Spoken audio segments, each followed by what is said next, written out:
Thank you. So the impetus for arranging this event today was that a lot of companies come to us with similar sets of concerns. We have a problem, we don't have enough women in the workforce, or we don't have enough senior women in the workforce. What can we do? Well, as HR and talent professionals, I'm sure you know there isn't one simple solution to this. The first thing to acknowledge is that different employers and different sectors face quite different challenges in terms of attracting and retaining women.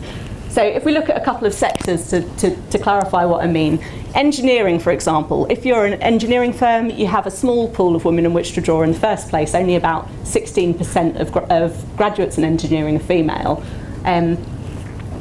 Law, in contrast, doesn't have the same issues at graduate level. So if you look at Freshfields, around 56% of their graduate intake in 2013 were female. They don't struggle so much to get people in at graduate level, but when it gets down to partner level, only 18% are women. So it seems like we're losing female employees later on in the life cycle. Interestingly, a third sector, teaching, is one of the most female-dominated professions. 74% of state school teachers are female, but only 64% of head teachers are female. So even in female-dominated professions, there's something that's limiting the progression of women into senior roles. What that says to me is that there is issues at different stages in the life cycle, and there is no one-size-fits-all solution. Different companies and different sectors need to diagnose specific issues facing their companies and come up with relevant interventions. Saying that, what we do already have is a good understanding of the types of issues that you're facing and how you might address them. So at Havas we see there being 5 types of issues broadly. Supply side issues, recruitment process and talent management issues, issues around parental leave and families, individual skills and mindsets, and institutional mindsets. And for the next 15 minutes, I'm going to take you through a top-line run-through, really, of these 5 areas and pick up on a few of the ideas that I think are a bit less talked about and perhaps a bit more contentious. The first thing, so let me introduce Sarah first of all, the newborn baby girl. Obviously, she's the one in the pink on the right here. We're going to spend a bit of time with Sarah this morning in my talk as she grows up. So some scientists would argue that Sarah and her baby brother John here are hardwired differently. Their brains are different. So for example, Cambridge University psychologist and autism expert Simon Baron-Cohen, Sacha Baron Cohen's dad, says the female brain is predominantly hardwired for empathy. The male brain is predominantly hardwired for understanding and building systems. Elsewhere it's said that on average women are better at recognising and understanding emotion in others, whilst men are on average better at spatial tasks. Contentious, I know, but perhaps this is why we see the majority of teachers and health professionals being women, and yet only a very small minority of IT and engineering professionals are women. Perhaps it all starts in the brain. I'm not qualified, ironically, I'm not qualified to comment on the science behind this. And in any case, it seems like the jury is out. So on whether these differences are indeed hardwired in the brain, or if that's something that's learnt in early childhood, so are they a result of socialisation? And in any case, as an employer, what can you do at this stage? Nothing. You can't change Sarah's brain wiring, and nor should you wish to. I only mention it because it seems pretty critical to any debate around this. If women are indeed, on average, less suited to certain types of tasks, perhaps we're facing a real uphill struggle here. And perhaps, arguably, we'll be looking at how we value teachers as much as engineers, rather than trying to make women go into engineering. I personally am not saying this is correct, and as I say, the jury's out on the nature-nurture debate for now, but it's just something to flag. Back to Sarah. So I'm going to skip over Sarah's early childhood, but this is a crucial time when she's developing her attitudes and perceptions towards work, perhaps developing her impressions of what a man and a woman's work is, and also working out what subjects she enjoys. So let's fast forward to age 14. Age 14, Sarah's just chosen her GCSE subjects. In 2 years' time, she'll be making her further education choices if she goes into further education. Some employers in this room will already be facing a set of problems at this stage. So perhaps Sarah hasn't chosen the right subjects to work for you. In particular, perhaps she hasn't chosen STEM subjects, so science, tech, engineering, maths. Perhaps your industry isn't on her radar at all. She hasn't considered a career in construction. I was thinking this morning I didn't realise market research was a job until I did a research master's. Perhaps she's aware of your sector, but she sees it as being more for men. And also perhaps she wants something slightly different in a job than men of her age. My team did some research earlier this year into the career aspirations of Generation Z, the generation that are coming through now. And we found statistically significant differences between girls and boys of that age in terms of what they're looking for in a career. I'll come back to that point later. So what can you do at this stage? Well, perhaps you can broaden Sarah's frame of reference or influence her attitudes to your sector. So some of the examples of what companies are doing are things like outreach work with schools, residentials and work experience for girls, targeting young women for internships and for apprenticeships, and also campaigns aimed at this audience or aimed at their influencers. Verizon is an example of a campaign aimed at the influencers. So Verizon are a wireless telecoms provider in the US, and this is part of their Inspire Her Mind campaign. Who's my pretty girl? 9, 10, 11. Sammy, sweetie, don't get your dress dirty.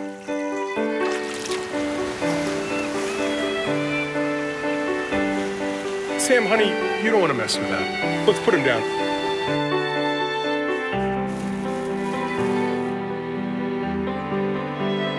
Samantha, this project has gotten out of control. Whoa, hey, careful with that. Why don't you hand that to your brother?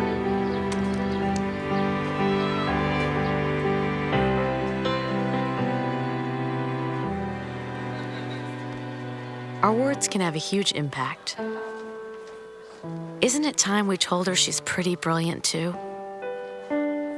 Encourage her love of science and technology and inspire her to change the world.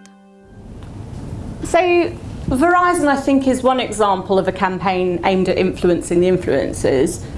Perhaps it feels a little bit American for a UK audience, but I think this video is one example of ways of reaching the influencers, or even a way of reaching the audience themselves to explain why your sector matters.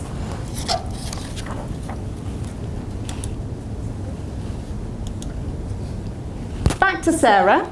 She's in her 20s now, and she's searching for a job. So in the UK, it's unlikely that Sarah's going to face overt gender discrimination in her job search, but there may be some more subtle factors that will influence whether she decides to apply for a role with you. Things like the language of job descriptions down to the makeup of interview panels. At this stage, there are a number of different things you can consider from a gender perspective. Things like the language of job descriptions themselves and the necessity of specific criteria within those, how you brief recruiters on your needs, the gender makeup of interview panels, the interview shortlisting and offer process itself, your keep warm and conversion strategies, and your employer brand and marketing campaigns. Again, I want to pick up on a couple of these in more detail. The first is the language of job descriptions themselves. So research from the US has found that job descriptions for postings in engineering and other male-dominated professions use more what they call more masculine-themed words. Words like ambitious, determined, dominant. The same research found that the presence of these masculine-themed words in job descriptions made women less interested in applying, even if they thought they were qualified for the position. So some recruiters are now starting to deliberately reword their job descriptions. For example, going from, my client is looking for an ambitious senior manager who is accountable for all IT-related issues on the trade floor. To succeed in this role, you'll need to be a determined leader who boasts superior skills. So that's the one with the masculine themed word. Moving to, my client is looking for a committed senior manager who is responsible for all IT-related issues on the trade floor. To succeed in this role, you'll need to be a steadfast leader with proficient skills. I don't think we generally think about the language that we use in such a conscious way, but it's possible that thinking about the type of language you use might have an effect in terms of attracting more women to a role. It's something to kind of experiment with. Secondly, perhaps you might attract more women by framing what you do in terms of the social good.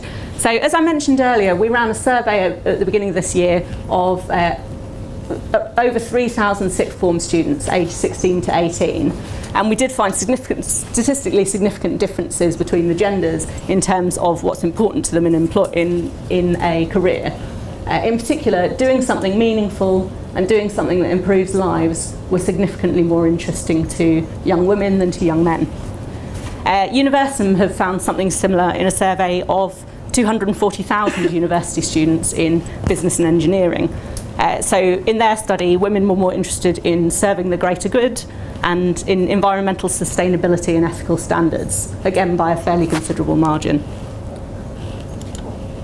So how can we play on this? Well, Lena Nilsson at the University of California, Berkeley, reports on some interesting observations from her work.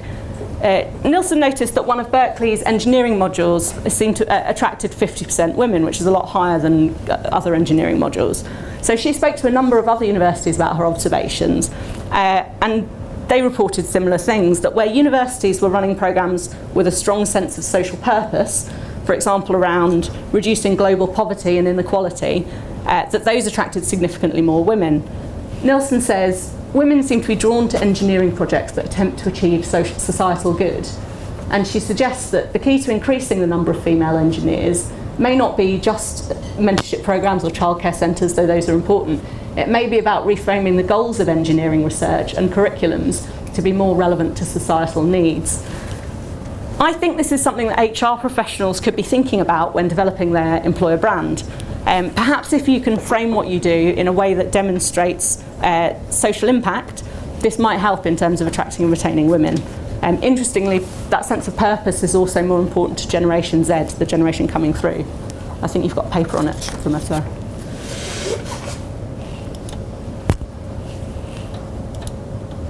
The third thing I wanted to pick up on, and which I know we'll cover a bit later as well, but is around marketing specifically to women. So in the consumer space, there's a trend now for empowerment-focused advertising, or fempowerment advertising. So advertising that's challenging stereotypes and that's sparking conversations, particularly on social media. There's some examples here, Always, the Dove Real Beauty campaign, the Pantene Not Sorry one, which feels quite relevant in the workplace. Perhaps there's room for applying this type of approach in the employer marketing space, looking at campaigns that spark conversation around what's holding women back. But I'll admit, this does feel like quite risky ground. I think it would have to be done in a way that doesn't feel patronising. This teaser video that I'll show you from the European Commission, I think, shows some of the kind of risks involved in trying to do this. The European Commission is trying to get young girls interested in science. Now, we do have an issue here in the United States as well, where young kids are not getting involved in science enough, especially young girls. Well, the European Commission has a very creative way to get women or young girls interested in science. Let's watch.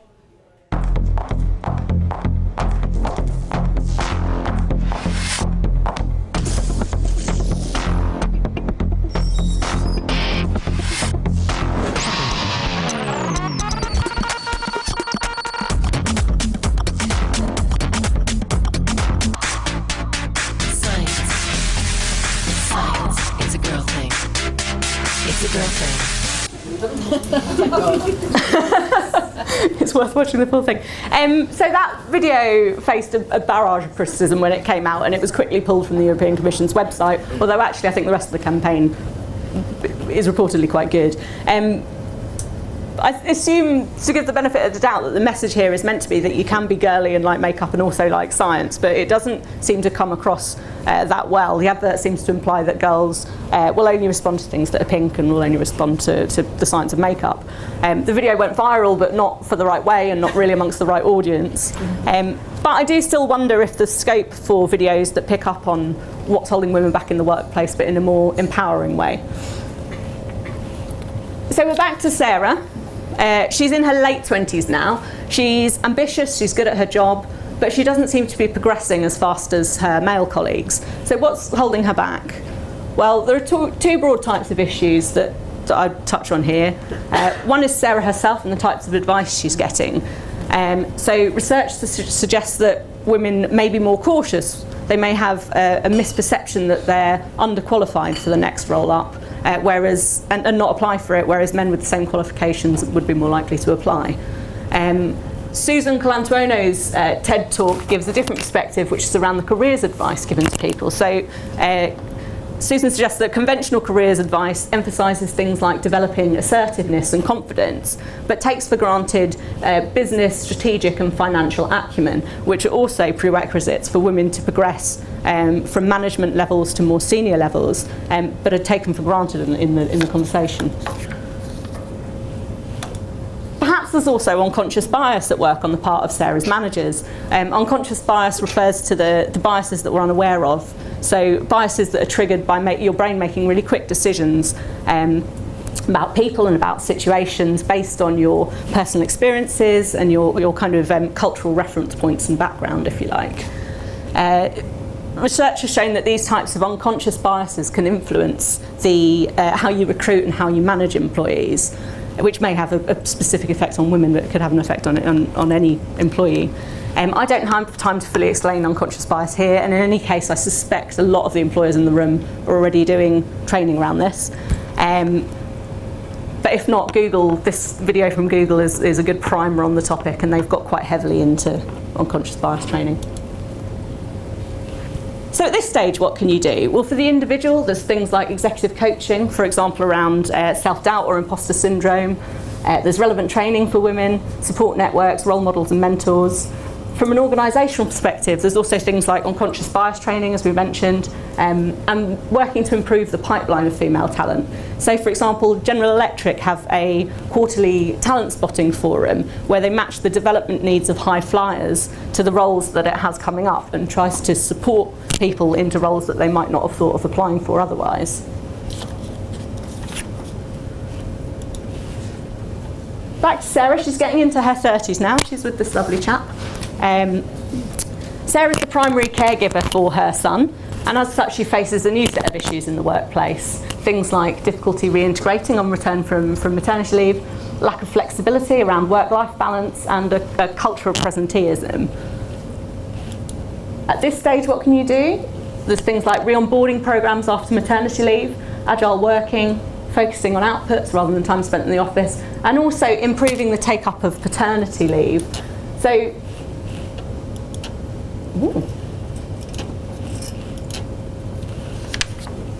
research has linked paternity leave and male partners' involvement in the home to benefits for women's careers. As of this year, as I'm sure you'll know, mothers and fathers, or parents I should say, can divide up 50 weeks of parental leave between them as they see fit. But there still seems to be some stigma around men taking their full paternity leave. And I think some of the interesting developments that are happening at the moment are around how we encourage men to take that paternity leave. So, for example, Twitter have been running workshops for new dads. And they've been looking at kind of role modelling behaviour, so senior level men in the organisation taking their paternity leave. This seems like an interesting area to explore, given it's on the agenda at the moment. So that's nearly me done. I've tried to cover off a kind of broad range of issues and interventions this morning, and hopefully there's something there that's a little bit new to you. What I haven't talked about is this underlying piece here, which is around institutional mindsets. So things like setting targets, carrying out pay gap analysis, senior sponsorship, the sorts of things that drive momentum for change within an organisation. And I think that's something that will be picked up on in the next talk. So my penultimate message to you is there is no magic bullet. Issues exist over the course of the candidate life cycle, from supply side to recruitment to parental leave to within women themselves potentially. These issues require different types of interventions, and any issue on its own might be difficult to address. But that doesn't mean that you can't affect change within your organisation. Our advice would be to take a data-led approach to understanding the issues that are impacting on your organisation particularly. So to spend that time analysing your workforce data so you understand where in the process you're losing women, and then plan interventions around your particular pain points. The point I would like to leave you on is, why does this matter right now? So I think we're seeing signs of a broader cultural change in the UK, in part linked to kind of the explosion of social media over the last decade. Social media has unleashed a new way for women to call out perceived sexism in things like the Everyday Sexism Project, this I Look Like an Engineer campaign, poor old Tim Hunt and his unfortunate comments around women in science. Supposed sexism in consumer advertising is increasingly being called out. So these are a couple of prominent examples from this summer that have caused some debate. It feels like we're seeing female firsts every week at the moment. There's the BBC's first female political editor, Oxford University's first female head, the first female Bishop of Gloucester. We were just saying before the talk that the pace of change is so fast at the moment, you see new things happening every day. And we're starting to see increased transparency around gender and diversity statistics. So for example, KPMG have started to publish, and there might be someone from KPMG here, started publishing the stats on women at each level of their organisation. As of next year, some form of gender pay gap analysis and reporting is going to be mandatory for companies with 250 or more employees. So the point I wanted to end on is momentum is picking up. And we feel that if you're not making progress on this issue right now, in a few years' time, there's a risk that one of your competitors will be. And hopefully some of the ideas that we talked through today will help you in that journey.